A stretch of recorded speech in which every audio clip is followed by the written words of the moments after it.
Assalamualaikum warahmatullahi wabarakatuh. Kembali lagi di channel ini.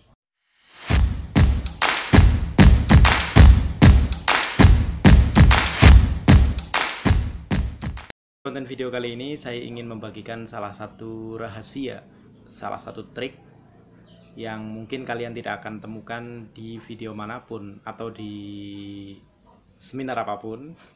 Ini adalah bongkar rahasia atau trik cara membuat sepatu plentong.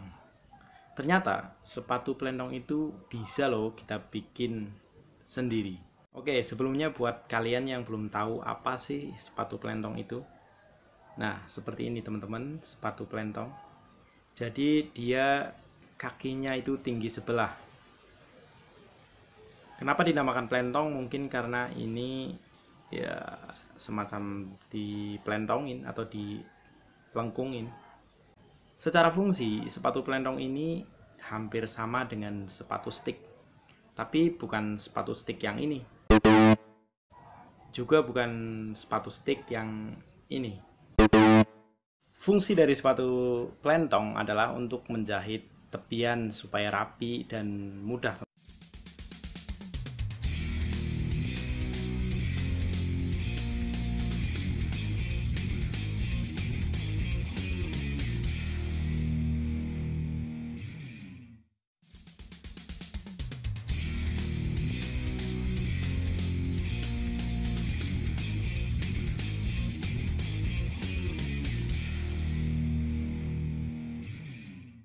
Seperti yang saya katakan di awal tadi, ini sepatu bisa kita bikin sendiri.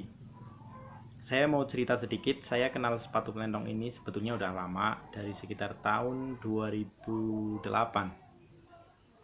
Tapi semakin kesini karena kemunculan sepatu stick itu, sepatu ini jarang sekali ditemui di pasaran. Secara harga ini lebih murah dari sepatu stick yang keluar sekarang. Bisa selisih 5.000 sampai 10.000-an. Seperti yang saya katakan tadi, ini bisa kita bikin sendiri. Jadi kita siapkan sepatu standar teman-teman, sepatu standar yang seperti ini, yang belum kita lengkungin. Nah, kelihatan? Ini kakinya tingginya masih sama. Jadi ini masih standar teflon, standar putih. Apa saja sih yang perlu dipersiapkan untuk membuat sepatu plentong sendiri?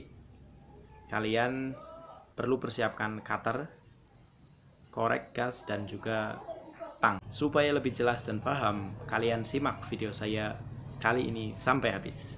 Check it out.